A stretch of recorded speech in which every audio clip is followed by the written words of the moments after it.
Aprelin 30-da Azərbaycan prezidenti İlham Əliyev Albaniyanın paytaxtı Tiranada keçirilmiş Avropa çempionatında komanda hesabında Avropa çempionu olan Yunan-Roma güləşi və sərbəst güləş, həmçinin qadın güləşi üzrə medal qazanmış idmançıları və onların məşqçilərini qəbul edib. Dövlətimizin başçısı görüşdə çıxış edib. Azərbaycan təsviri sənətinin böyük ustası, görkəmli xalçaşünas, pedaqoq və sənətşünas alim, SSR Dövlət Mükafatı laureatı, xalq rəssamı Lətif Hüseynoğlu Kərimovun 120 illiyi qeyd olunacaq. Bu barədə Prezident İlham Əliyev sərəncam imzalayıb. Xocavənd rayonunun Xocavənd kəndinə növbəti köç karvanı yola salınıb. Köç edənlər Respublikanın müxtəlif ərazilərində əsasən yataqxana, sanatoriya və inzibati binalarda müvəqqəti məskunlaşmış ailələrdir. Bu mərhələdə Xocavənd kəndinə 32 ailə, 135 nəfər köçürülüb. Bugün Azərbaycan ərazisindən tranzit keçməklə Ermənistana taxıl və gübrə göndəriləcək. Bu ölkəyə 7 vaqon taxıl və gübrə tədarük olunacaq. Qatar Azərbaycan Dəmir Yolları Qapalı Səhmdar Cəmiyyətinin Biləcəri Dəmir Yol stansiyasından yola düşəcək. Daha sonra qatar Böyük Kəsik Dəmir Yol stansiyasından Gürcüstana keçəcək, oradan isə Ermənistan istiqamətində hərəkət edəcək. Xatırladaq ki, sonuncu dəfə aprelin 24-də Azərbaycan ərazisindən tranzit keçməklə Ermənistana 350 ton Rusiya buğdası göndərilib. Bugün Azərbaycan xüsusi təyinatlı qüvvələrinin yaradılmasından 27 il ötür. Xüsusi təyinatlı qüvvələr Müdafiə Nazirliyinin nəzdində 1999-cu ilin aprelin 30-da qurulub. Qüvvələrin formalaşmasında 1-ci Qarabağ müharibəsi iştirakçısı olmuş zabit və gizirlər iştirak ediblər. Xüsusi təyinatlı qüvvələrin bölmələri 2016-cı ilin aprelində baş vermiş döyüşlərdə iştirak ediblər.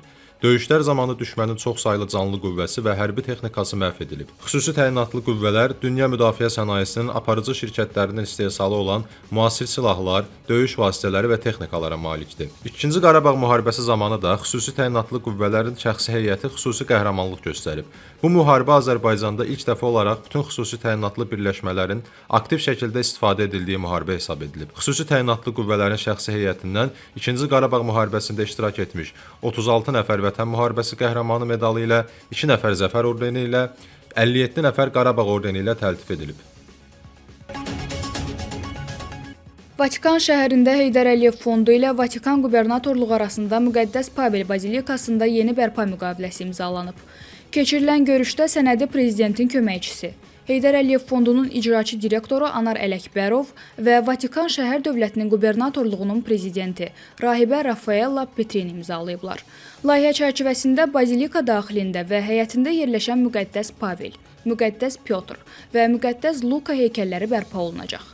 Bazilika Müqəddəs Pyotr bazilikasından sonra Vatikanın ikinci ən böyük kilsəsidir və Romada 4 əsas papalıq bazilikasından biridir. Bərpa işlərində lazer texnologiyası və ekoloji təhlükəsiz bioloji üsullar tətbiq ediləcək. Bu metodlar daha əvvəl Vatikan bağlarında uğurla istifadə olunub. Qeyd edilib ki, 2024-cü ildə imzalanmış əvvəlki müqavilə çərçivəsində bazilikada aparılan bərpa işləri artıq uğurla tamamlanıb. Aprelin 30-da ölkə ictimaiyyətinin Ümumdünya Şəhərsalma Forumunun 13-cü sessiyası haqqında məlumatlandırılması məqsədi ilə VUF 13 festivalına start verilib. Festival Azərbaycan Dövlət Pedaqoji Universitetinin Quba filialında VUF 13 məlumatlandırma sessiyası ilə başlayıb. Astanada Türk Akademiyasının prezidenti akademik Şahin Mustafayev ilə Azərbaycanın Qazaxıstandakı səfiri Ağalar Atamoğlanov arasında görüş keçirilib. Görüş zamanı Azərbaycanın səfirliyinə Qazax dilində nəşr olunmuş Vətən müharibəsinin tarixi, şəxsiyyət amili 27 sentyabr-10 noyabr 2020-ci il kitabı təqdim edilib. Nəşrdə Azərbaycanın tarixi qələbəsinin geosiyasi nəticələri, həmçinin Prezident İlham Əliyevin Qarabağ bölgəsinin sosial-iqtisadi bərpasına və inkişafına yönəlmiş müharibədən sonraki strategiyası işıqlandırılıb. Türkiyə Akademiyasının əsas vəzifələrindən biri də Azərbaycan həqiqətlərini, o cümlədən Qarabağ həqiqətlərini dünya ictimaiyyətinə, xüsusilə Türk dövlətlərinə, Türk xalqlarına çatdırmaqdan ibarətdir. Və bu vəzifəni yerinə yetirərək Türk Akademiyası Vətən müharibəsi haqqında, 2-ci Qarabağ müharibəsi haqqında ən nüfuzlu kitablardan biri olan bu kitabı Vətən müharibəsi və şəxsiyyət amili kitabını Qazax dilinə tərcümə etdirib və Qazaxstanlı oxuculara çatdırıb. Biz bu kitabı çalışacağıq ki, Qazaxstanın ən nüfuzlu kitabxanalarında yayaq və onu oxuculara təqdim edək. bugün bu kitabda qaldırılan və işıqlandırılan məsələlər çox aktualdır. Kitab Türk Akademiyası tərəfindən Qazax dilinə tərcümə olunaraq Qazaxıstan oxucularına təqdim edilib. Tərəflər türk dövlətləri arasında elmi və mədəni əlaqələrin daha da möhkəmləndirilməsinin vacibliyini vurğulayıb, əməkdaşlığın davam etdirilməsində maraqlı olduqlarını təsdiqləyiblər. Bu gün Azərbaycan və Qazaxıstan turizm sahəsində əməkdaşlığı genişləndirən yeni bir müqaviləyə imza atır. Razılaşma iki ölkə arasında səyahət imkanlarını artırmaqla yanaşı, birgə layihələrə də yol açacaq. Azərbaycan və Qazaxıstan birgə özəl turizm şirkətinin yaradılması barədə müqavilə imzalayıblar. Sənəd Qazaxıstanın Azərbaycandakı səfiri Alim Bayelin iştirakı ilə imzalanıb və vahid Qazaxıstan-Azərbaycan Turan turizm operatorunun fəaliyyətə başlanmasını nəzərdə tutur. Layihənin təşəbbüskarları qismində Discover Jetisu və Smile Azərbaycan Tour LLC şirkətləri çıxış edib. Сегодня в посольстве Казахстана в Баку Bu gün Bakıda Qazaxıstan səfirliyində çox əhəmiyyətli və maraqlı bir hadisəyə şahid olmaq üçün toplaşmışıq. İlk dəfə olaraq Qazaxıstan və Azərbaycan arasında ortaq tur operatoru yaradılır. Bildiyiniz kimi iki ölkə arasında turizm mübadiləsi çox yaxşı inkişaf edir və hər il turist axını artır. Artıq Bakının küçələrində tez-tez Qazax turistləri görmək olur. Eyni zamanda Azərbaycanlıların da Qazaxıstana marağı artır. Ümid edirik ki, bu yeni ortaq tur operatorunun yaradılması bu prosesi daha da sürətləndirəcək. Məqsəd qarşılıqlı turist axınının artırılması, eləcə də hər iki ölkənin investisiya və mədəni cəlbediciliyinin yüksəldilməsidir. Казахстан и на территории Республики Азербайджан. Yeni yaradılan Turan şirkəti həm Qazaxıstan, həm də Azərbaycan ərazisində fəaliyyət göstərəcək. Hazırda ölkələr arasında turizm axınını artırmaq üçün daha çox xidmətlər və imkanlar üzərində işləyirik. Çünki bu yay Bakı uçuşların sayı və istiqamətləri artacaq, yeni şəhərlər əlavə olunacaq. Razılaşmışıq ki, Bakı əsas mərkəz olacaq. Şımkentdən, Tataristandan, Aktau, Atrau, Astana, Almatı və digər böyük şəhərlərdən insanlar Bakıya uça biləcəklər. Buna görə turist axını daha da artacaq və bu da bizi sevindirir. Azərbaycanda sertifikatlı bələdçiyəm. Azərbaycan Bələdçilər Assosiasiyasına təşəkkür edirəm. Mən burada təhsil almışam. Bu ölkəni çox sevirəm. Elə buna görə də bura köçmüşəm və burada yaşayıram. Azərbaycanı insanlara sevgimlə, sözlərimlə, mənə öyrədildiyi kimi tanıdıram. Hamıya uğurlar arzulayıram və turistlərin həm bu istiqamətə, həm də o istiqamətə daha çox olmasını diləyirəm. Razılaşmalara əsasən yeni turizm operatorunun nizamnamə kapitalı tərəflər arasında payların bərabər bölüşdürülməsi ilə 100 min Amerika Birləşmiş Ştatları dolları təşkil edəcək. Şirkət ekoturizm, mədəni və gastronomik turlar, həmçinin müalicə sağlamlıq istiqamətləri daxil olmaqla turizm xidmətlərinin tam spektrini təqdim edəcək. Bu mühüm bir mədəniyyət və tarixi bir hadisədir. Belə bir ilk tur operatordur iki ölkə arasında qurulan. Ümumiyyətlə iqtisadiyyat və mədəniyyət sıx əlaqədə olanda ənənələr, milli dəyərlər ölümsüzləşir. Və biz Smile Tour olaraq hər zaman, hər daim ölkəmizi həm xaricdə təmsil eləməyə can atmışıq, həm də xaricdən gələn qonaqlar üçün ölkəmizin mədəniyyətinin dəyərlərini ən yüksək şəkildə göstərməyə can göstərmişik. Turan turizm sahəsində Qazaxıstan və Azərbaycanın ilk birgə özəl şirkəti olacaq.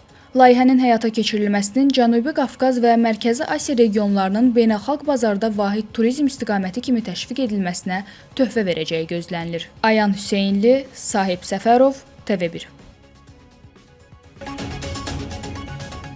Dünya bazarlarında Azerlight markalı Azərbaycan nefti bahalaşıb. Azərbaycan neftinin bir barelə olan qiyməti 6,43 Amerika Birləşmiş Ştatları dolları və ya 5,55% artaraq 122,32 Amerika Birləşmiş Ştatları dolları olub. Qeyd edək ki, Azərbaycan neftinin əvvəlki qiyməti 115,89 Amerika Birləşmiş Ştatları dolları təşkil edib.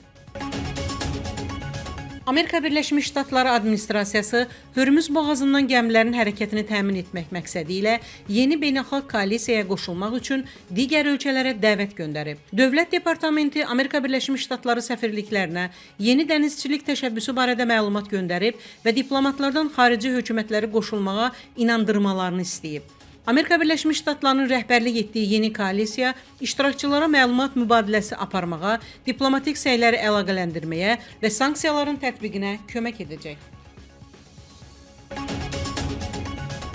Türkiyənin Baykar şirkəti Mizraq adlı süni intellekt elementlərini özündə daşıyan yeni kamikatse pilotsuz uçuş aparatının hazırlandığını elan edib. Bildirilib ki, yüksək dəqiqlikli məhv etmə qabiliyyətinə və 2 əsas konfiqurasiyaya malik pilotsuz uçuş aparatı 40 kiloqramlıq ikili döyüş başlığı sistemi və 20 kiloqramlıq tək döyüş başlığına sahibdir. O 1000 kilometrdən çox məsafə qət edə və 7 saatdan çox havada qala bilir. Türkiyədə Sarayburnu sahilində İstanbul boğazının girişində su üzünə çıxan delfinlər möhtəşəm mənzərə nümayiş etdiriblər. Dron kamerasına çəkilən görüntülərdə delfinlərin rəqs edirmiş kimi suyun üzərində tullanaraq hərəkət etdiyi anlar əks olunub. Delfinlər dalğalarla birlikdə ritmik şəkildə qalxıb enərək suyun üzərində sanki xoreoqrafik rəqs nümayiş etdiriblər. Bəzən tək-tək, bəzən sürü halında hərəkət edən delfinlər Sarayburnu sahili boyunca sürətlə irəliləyiblər, bəzən isə bir-birinin ardınca tullanaraq göz oxşayan mənzərə yaradıblar. Bəzi anlarda isə delfinlər İstanbul boğazından keçən gəmilərlə sanki yarışa çıxıblar. Cənubi Koreyanın Seul şəhəri yaxınlığındakı Uyvang yaşayış məntəqəsində yerləşən çoxmərtəbəli binada yanğın qeydə alınıb. Hadisə nəticəsində 2 nəfər həyatını itirib, daha 6 şəxs isə xəsarət alıb. Alov 20 mərtəbədən ibarət yaşayış kompleksinin 14-cü mərtəbəsindəki mənzildə başlayıb.